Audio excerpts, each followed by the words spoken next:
So hi, Well and Good Noise podcast here with the Faim. We're gonna ask them some questions today. I'm gonna start.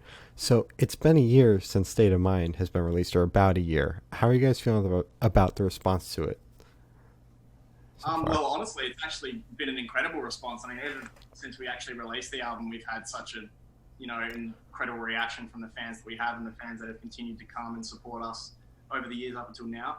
And one thing that really realised after the album was the more we toured, the more we realised how much people were enjoying the set live. And the more we toured the album, we realised the songs actually developed quite a lot in a space of which just genuinely happens when you're playing like 13 shows every 2 weeks sort of thing. But it was actually a really great reaction.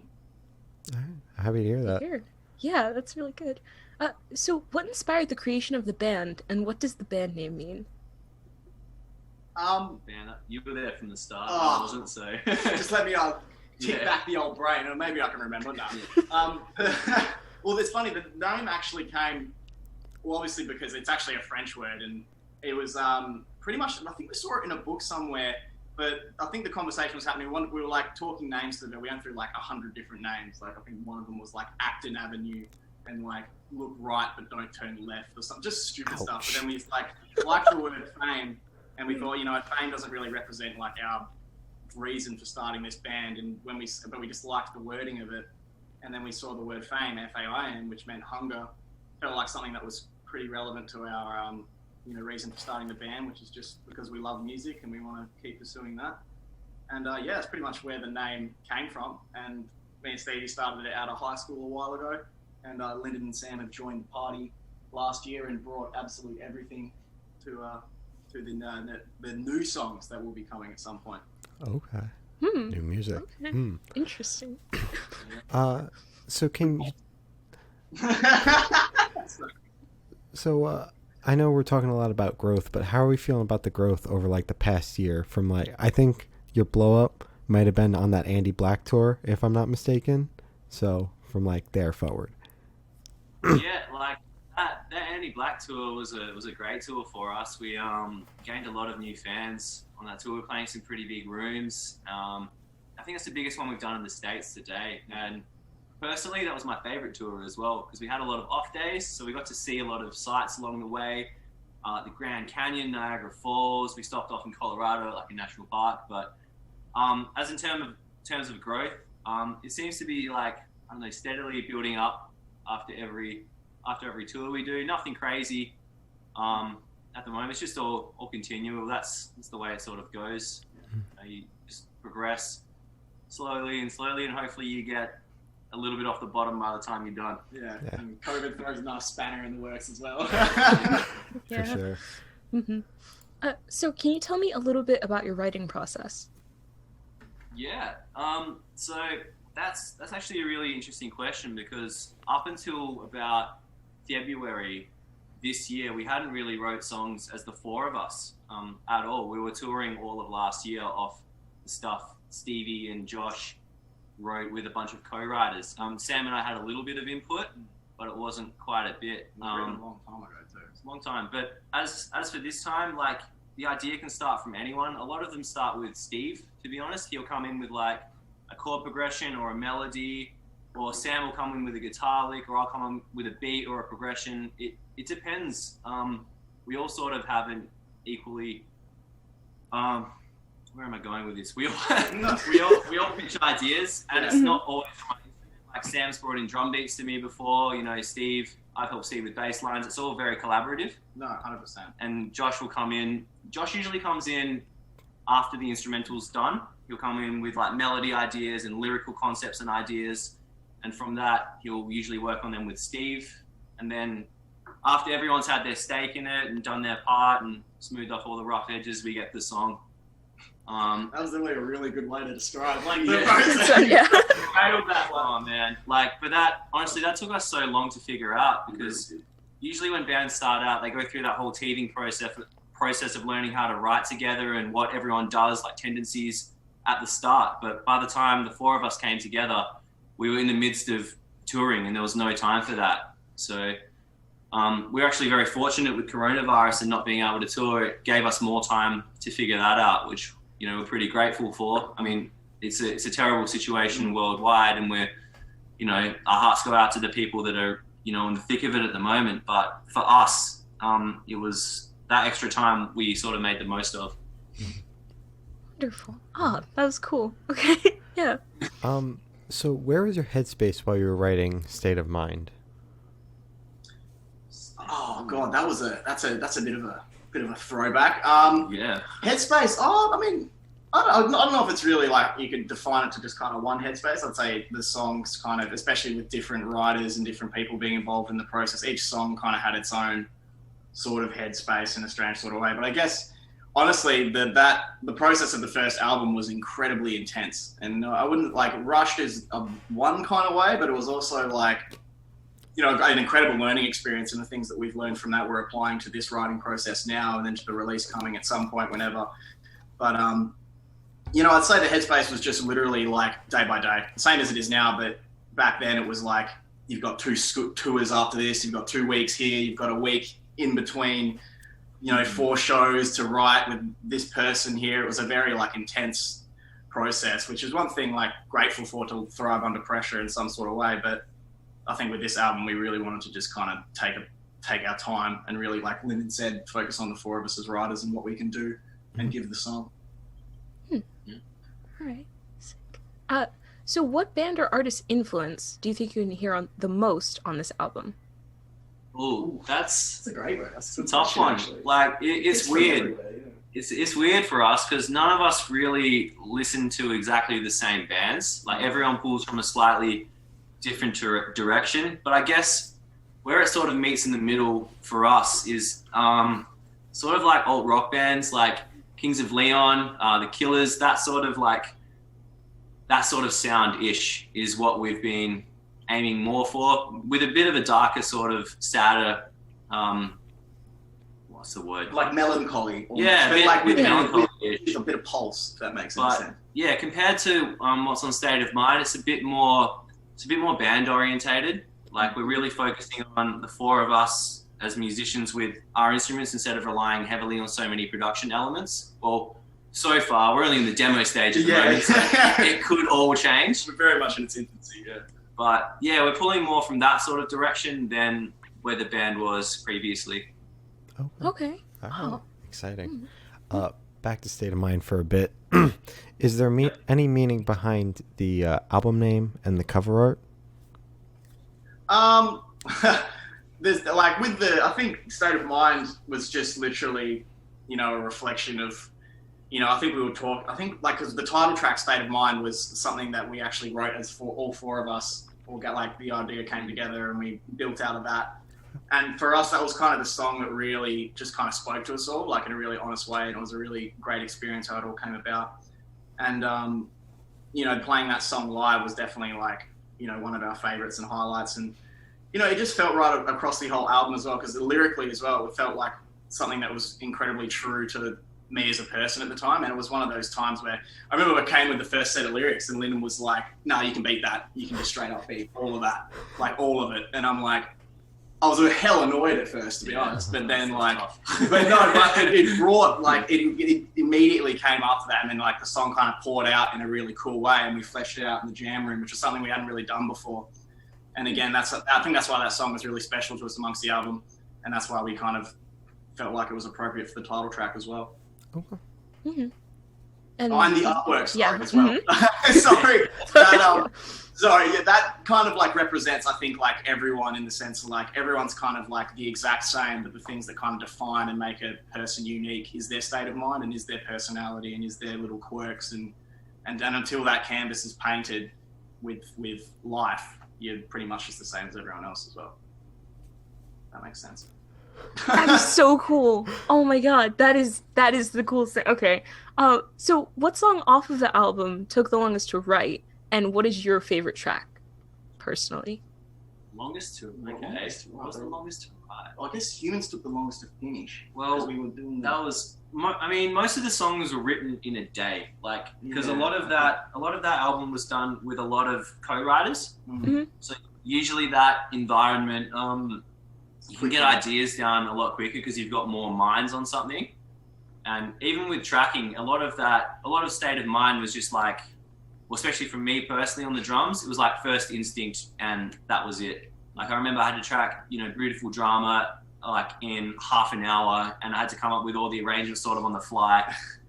So it was honestly pretty quick in terms of the writing. I think the songs that we did purely on our own took a little bit longer, like Buying Time and State of Mind, because we didn't write those ones with co-writers, and we focus more on band arrangements for that. And when you focus on that, it takes longer because you're not just getting it down for the sake of getting it down and moving on to the next section. You're trying to what's the bass doing here? I need to it's there where he's like accenting that note. So it's all tightened together. But yeah, so I think those ones took the longest, and ironically, they're kind of our favourite songs as well. And I think we were able to have more time to put into it as well, especially because it was a different setting of producer and all that sort of stuff as well. So. Yeah, and especially from a lyrical point of view for Josh, I know Josh likes to take his time and get the most of the ideas down, then come back and revisit it as days and weeks go on. And with those two songs, Buying Time and State of Mind, he really had that. Yeah, and I think personally from outside of looking in on those lyrics, I think they're some of the strongest and most personal out of the album. No, 100%. I completely agree. Buying Time is definitely, that song will always be a great song for us. I love that song. Wait, so do you think you prefer working with co-writers or working just together, working on just all the little bits and pieces and details of the song? I think the biggest thing we've learned is that I think we can appreciate, and obviously working with people and stuff, and collaboration is an important part of some process. But I think what we really have realized is we just love having the four of us putting our minds and focused on something and being completely, I guess, taking ownership of it completely, if that's the right way to describe it. I think that's something that we've really appreciated, and having the time, like Linden said, with what's been going on to actually work out those kinks and stuff. But yeah, I think that's something we definitely try and focus on moving forward. Yeah. Okay, makes sense. So, were there any songs cut off of this album, and will we be seeing those on any sort of release, aside from the couple of bonus tracks that were on the physical album? There was a lot that were cut, but for various reasons. And a long story short, you probably won't see them. No, I can answer that long story. You're never going to. Yeah. No, you'll never accidentally drop them secretly, just Google Drive link. On a block. Hey, we'll give you an album maybe soon. So okay. Pass any consolation. Is that okay? No, they don't want new songs. They want the old songs. The old songs. We want the ones that you guys didn't like. Mm-hmm. I don't blame you. That's pretty interesting. What were the band songs? Why did they like it? No, you'd hear it and you'd understand why. Okay. It's just different. It's different, and it wasn't our work. Okay. Okay. Yeah, that's a whole lot of kettle of fish. That's the conversation for another time. Yeah. All right. All right. When we've written this one. Yeah, when we've written this album. Got this one in the back. Maybe times will change. Maybe we can find a sense of humor. But hey, guys, listen to this, and maybe we'll do a teaser, funny thing about it at some point. But as of now, never. They will not see the light of day or moon. Okay. Maybe the stars. Oh, okay, that's fair. Okay, so this question is going to be super quick fire. I want you to describe your music in 3 words, super quick. Okay. Right, so what, previously or going forward? Both. Both? Okay. Yeah. A set for each, I guess. Okay. Well, I'd say new. New songs are more melancholy, up tempo, and melodic. Okay. I guess. I think that's a good one. That's a really hard question. Yeah. That was well done. I'm trying to think of it. I'm trying to not use the words that I always use, eclectic. Yeah. No, I think I'd say. God.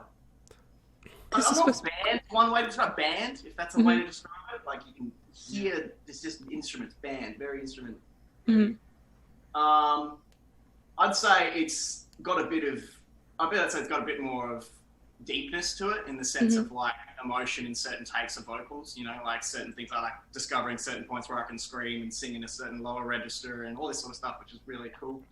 And dynamic as well, across the board of like instruments and stuff, especially without production. We haven't necessarily had a producer or anything like that, had a look at what we're doing and what we've, you know, done before as well. So it's like, yeah, it's interesting to know that we've been focusing on that sort of stuff a lot more. So it'd be cool to see where the stuff goes. So yeah, that's my 3 words, even though I gave you 3 paragraphs. It's okay. Wait, so that was for looking forward in music. Well, yeah, I'm looking forward, I'd say. Okay. What about the music you have out now?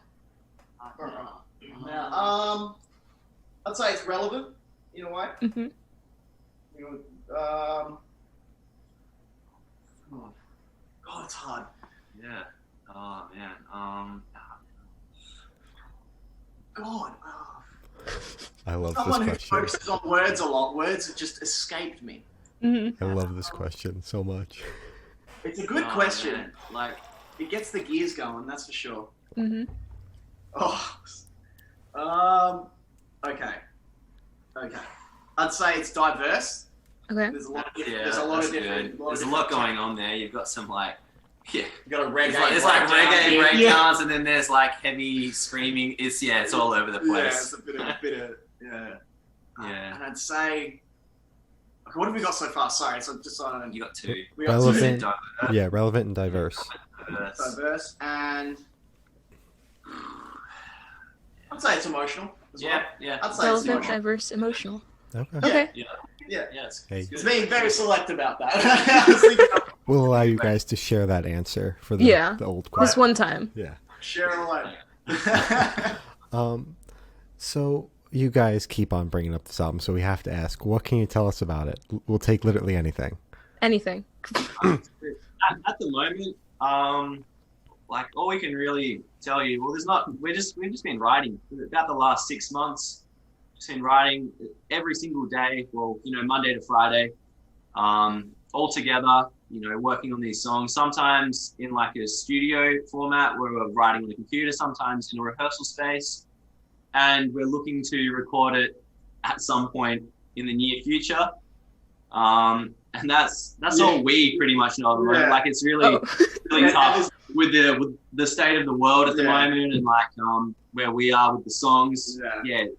That's about where we're at. There's a lot of things planned. It's just a matter of where we can kind of not say it because we don't know what's going to happen tomorrow. Yeah, that's fair. The whole thing could change. But there are things happening, and we're not just enjoying the sun. Yeah. We're writing I a guess lot. one thing we can say is we're all super excited about it. You know, because this whole Super process has been a grind, like, and it's been really hard. And some days you won't come up with a single thing, Very challenging. but when you get like something that isn't terrible, it's kind of nice. So, Yeah.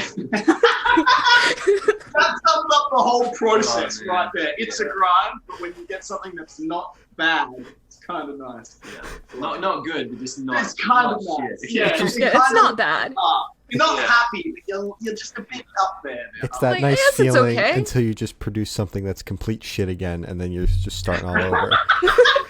Self-loathing. It's a slippery slope. Yeah. Oh god. So I know you guys are still like writing it, but could we expect it sometime in 2021? Hopefully. Okay. Like, Yeah, on songs from it. I'd hope so. Maybe not the whole album, depending. It really just Okay. depends. There'd be Just, content out. There'd be something out. Surely. I would hope so. Yeah, Like- unless something crazy happens, I'd be very surprised. But I'd say so. Okay. I'd say a comfortable maybe. Yeah. I figured I'd ask. Comfortable, No need- maybe that's a good one. No need to put a date on it, but Sure. You know what'd be really funny though if we say this and then tomorrow we just drop an album. I swear to God, if you guys do, here's the demos. you better not. You better not. Also, here's the ones from before the album you want to do. Bet. Oh, God. Yeah. Man, who knows? In an alternate world. No, it's- okay. All right. So, since shows can't be played right now because of COVID, obviously, how do you guys plan on connecting with fans online? Like live Well, streams or? Something we talk about quite a lot, and I think it's just like on top of that, because we've been incredibly focused on the writing process and definitely connecting with people and keeping our engagement with fans, and obviously not like putting that aside or anything, but when we've really focused on the writing process so much. So, and it's hard because we can't play shows and can't tour necessarily, and also because when we go on social media, we want to put out a sense of progression and a sense of story. We wouldn't just want to post something of the wall for the sake of post something. When we post something for our fans, we want them to know that it's going to be something that's a part of the next step of us as a band as well. Yeah. And I guess like things moving forward, and obviously with live writing going to be eventually laxing up, and eventually sorting out production, all that sort of stuff, we definitely focus on even like maybe live stream shows or whatever at some point, depending on how it all goes. It really just depends with the COVID situation.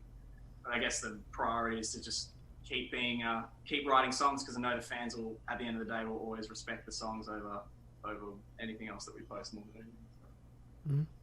All right. I respect that, yeah. So we brought up this Andy Black tour at the beginning of the interview, and I want to ask, how did that happen, and what was that experience like? I know you did touch on the experience a bit. So I think Stevie tracked with Andy Black, didn't he? Yeah, because when we were in John's studio, Andy came in a few times and we met him through there, and then Stevie played some piano on the record. Yeah. I keep forgetting the name of the record. Ghost of Ohio, that's it. That's what it's called. And he played keys for a few songs on it. And then I think it was pretty much through that, really. And then Rob, our manager, would have connected through that, I think. That sounds kind of like how... I think so. Yeah. That's how... Long story short. Yeah, long story short. Sorry. Yeah. Looking back. No. And what was the second part of that question? Sorry, I forgot. Just the experience. I know you did kind of touch on it a bit at the beginning, though. Yeah.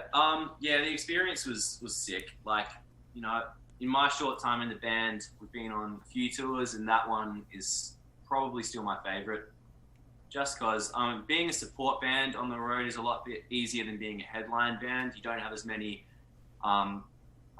things to worry about in terms of commitments to be at the venue. You get a lot more free time, and it was cool. We're playing bigger rooms. We hadn't really played bigger rooms in America before. We're playing some 1,000 cap rooms. I remember in Andy's hometown of Cincinnati. Yeah, Cincinnati. Yeah, I think that's what. Yeah, that was a big show. It was 800 or 900 people, which is our biggest crowd we've played to in America. Damn. Which was awesome. Yeah. It was cool, and the Andy Black fans were really receptive to our set as well. The two bands sort of aligned really well, and they got into our songs, which is it's always nice. There's nothing worse than when a crowd is just not vibing with what you're doing on stage. No matter how hard you try, they're not having it. It's just a shit time. But they were awesome. The Andy Black fans, and they really supported us because they bought tons of merch. So overall, it was a great experience. I really had a great time, and all of us did. No, 100%. Got to play some new cities too. Yeah, which was cool, especially in the US. Yeah, I keep asking about this tour because I actually went to the one in New Jersey. And I didn't. Bowling. Yeah, Nice. Yeah, and when you guys came out on stage, I'd never heard of you before, and Josh just started stomping everywhere, and I'm like, "What the? Who the fuck are these people?" And I love them now. So I went on a rampage. I made all my friends listen to you guys. So dude, it was very cool. That's sick. Hey, next time we're doing a tour, come down, man. Chuck you on the door spot and you say hello. For sure. Maybe at Asprey Lanes again. That'd be awesome. When things are. Had you been there before? Have you done any bowling or anything at that venue? We missed it. We saw Andy Black and their crew bowling, but we got there a bit late and we couldn't do it. That was my first real show, so I'd never bowled there. I'd never been there for a show or to bowl. So that was just my first time there, yeah. Cool. Not fair.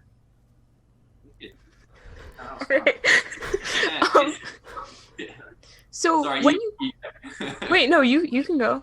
No, I was just saying, it's funny, at least once or twice on a tour, you'll play in this really, really random venue, and you'll just rock up, you'll be like, what the fuck is this? But it's so cool. I remember, because that was one of them on that tour, but we played somewhere in Austria, and it was under a train line. Yeah. Remember that one? It was in the woods. Oh, wait, no, I was also talking about the one near the road. We parked. That was a weird one too. So which one? The Austria. We played this tiny venue in Austria, and like there wasn't enough room on the stage for me to fit in. Played in the little cave. Yeah, like there was like this little. It looked like a big fireplace. Yeah, Vienna in Austria. Like it was this little fireplace thing, and it was like big enough to like sit under there with a drum kit. But that's where I had to go because there wasn't enough room on stage for like the drums to be like near like the other guys. That's right. No. And it was so loud because like drums, like obviously an acoustic instrument, you've got bricks all around you. So every time I would hit my snare, I would be like going deaf. But you know what? You know what I think it actually is looking back? I reckon it was a fireplace. I reckon you played in a big fireplace. There's this little like crescent thing. That was awesome. Yeah. So, but yeah, that was definitely one of those moments on that tour, which is cool because it breaks it up from like that's awesome. Sometimes you just play in somewhere that you just don't want to be. Yeah, that's fair. It smells. The PA doesn't work properly. There's no room on stage. Oh, like, God, so it's cool when you get like a wild card like that. No, definitely. Yeah. Wait, so was the fireplace like the weirdest spot you guys have performed on a tour? Like, it's definitely one up there. There's another like the most random spot we performed was again in Austria, but it was like this tiny little town. But then we were 10 k's out of the town, so it was like in the middle of the forest. There was just one building, and it was like this big bar, and apparently like it was a really renowned like concert venue or something. But it was literally in the middle of nowhere. There was no phone signal. Mountains. Oh. There's mountains. Yeah, in the middle of winter, and there's snow around, and like no cars go past. It was so strange. That's right. It was like somewhere like Bavaria or Austria or something. Yeah. And the people would walk from the town to come up in like the middle of the night, and you just see. Oh, that was awesome. And you guys didn't like once think you were going to get murdered on your way to this venue? Exactly. It had the biggest haunted house vibes. It was dark and gloomy, and like was this old building and there's like wooden a staircases as well. That's yeah. Damn. It was cool. Oh my it's God. fun though. Builds character. It's that sort of stuff. Builds character, yeah. Sure. Good stories like. So when you guys were on tour, what were your top 3 songs to perform live? Jeez. So, like personally for me, it would be Buying Time, State of Mind, and Tongue Tied. Taste. Yeah, they're all pretty fun. Like especially for like the drums perspective, they're nice and energetic. I get to do a lot of cool shit. Snack. Yeah, like they're definitely my favorites. Yeah. Honestly, I'd have to agree.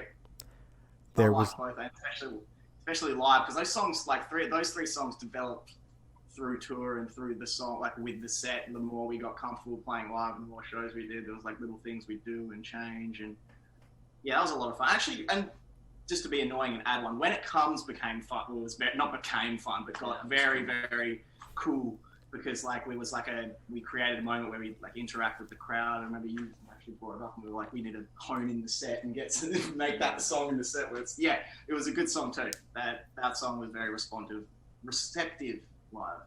okay. There was no My Heart Needs to Breathe or Saint of the Sinners on that list, and I'm very upset about that. Yeah. You know, my heart was slapped. Before the album dropped, those two would have been in my top 3, but after the album, didn't make the cut. Yeah. After playing live as well, I definitely noticed it. But My Heart is fun live, especially with that little tempo change. Mm-hmm. All right. So where do you guys see the band in the next 5 years? Well, hopefully playing shows and COVID's gone. That'd be nice. That'd be great. That'd be nice. I mean, honestly, just still writing and doing what we're doing now, but hopefully pushing ourselves and finding new ground and new sounds and new developments and continuing to push each other and in an organic way. And like hopefully more of the same, I guess. Like we're either touring or writing. And hopefully people, it's all good. And hopefully people continue to love what we do, because we continue to love doing it for people. So hopefully we can continue that going and deepen the relationship as time goes on. Yeah. Okay. Wonderful. All right. So for these last couple of questions, we're actually going to shift away from music, if that's okay, and go straight to death row. So if you're on death row, what would your last meal be with a drink? Yeah, exactly. That's what I had to ask. I apologize one more time. Sorry. Last meal and drink. Sorry. Last meal and drink. Yeah. That's heavy. Sheesh. If I was on death row, what would I eat and drink? That's a hard question. I'd probably go for a big pub meal and a beer, to be honest, or a bottle or something, if that's the case. Yeah. Yeah, go for it. I don't know, it's hard. Or even I don't know. Like when you last smoke, you're not gonna you either go one way and be a complete glutton and get I'm gonna have 18 buckets of KFC and all this sort of stuff. Yeah. Or you're I want to get a fruit salad. And Probably just a nice burger, nice beer, and I'll just go. I'll die. Something wholesome, yeah. I'll die. Yeah. All right. I'll accept it. Yeah, get mum to It's gonna happen. make me a casserole. We'll get a taste at home. Mm-hmm. Okay. Macca's Sunday. Fuck it. Oh, gross. So if you could live in one fictional world for a week, where would you live? In a fictional world? Yeah. Mm-hmm. For a week? Rick and Morty. Oh, taste. Let's go. Yeah, go Rick and Morty. I don't know. All right, just for a week. Mhm. Only a week? Oh, I reckon the Star Wars universe would be pretty fun. Oh, that's a good, That'd be pretty cool. Wait, but Jedi or Sith? Oh, Jedi for sure. Okay. Oh, That's fair. That's fair. Yeah. Fair. Yeah. What would you be? You'd be a No. Jedi or Wookiee? No, I'd try and be a Jedi. I'd be a Jedi. Yeah, I actually like lightsabers when I was a kid. No, fair. So, Yeah, that's fair. so we'll do that. Well, Great. I know what Steve's would be. It'd be Avengers. Would it? It'd be 100%. He loves Marvel. Marvel, superhero yeah. stuff. It's true. Okay. Answer for the other band members too. Hard-hitting that question. aren't Yeah, here. Yeah, throw What him was under the bus. Sam would probably be fictional. It's a fictional story, so Pulp Fiction. Pulp Fiction. Yeah, you said the same. Yeah.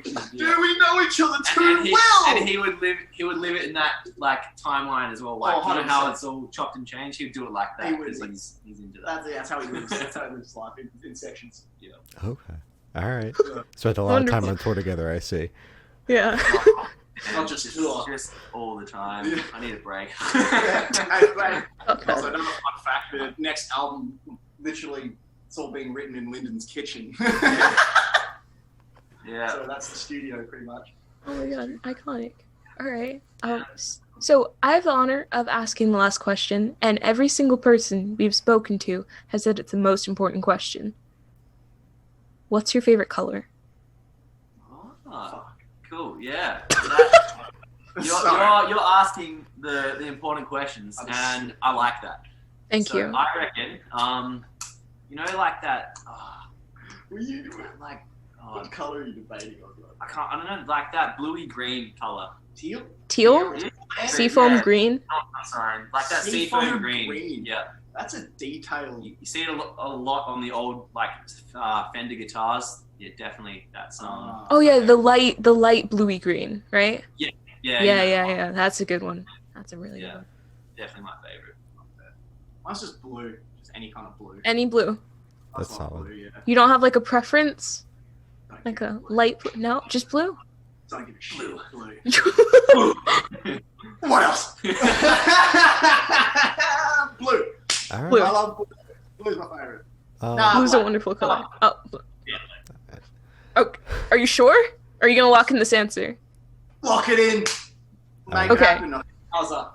Okay. So, as Gloria said, that's all the questions we have today. Is there anything you'd like to plug? Plug. Jeez. We haven't released any songs yet. Well, we have one album yet. Yeah, just hope everyone, especially like in America, is doing well and Mm. staying safe. Mm. It's especially with everything going on in the world at the Crazy moment, times. it is crazy times we're living in. So yeah, just hope everyone's doing well. Hopefully we'll have some music for you soon. But yeah, just keep a good attitude, keep your head up, Yeah. and Look out for We'll get through it. yourselves. Yeah. Look out for your friends. Shit'll get better. Yeah. hopefully. Yep. And that's Yeah, and thank you for having us, guys. Yeah, This thank was you. great. Really appreciate the time. Yeah. Really enjoyed it. Yeah, this was great. This was. Thank you for coming on, guys. This has been the Faim course. and We're the Good Noise podcast.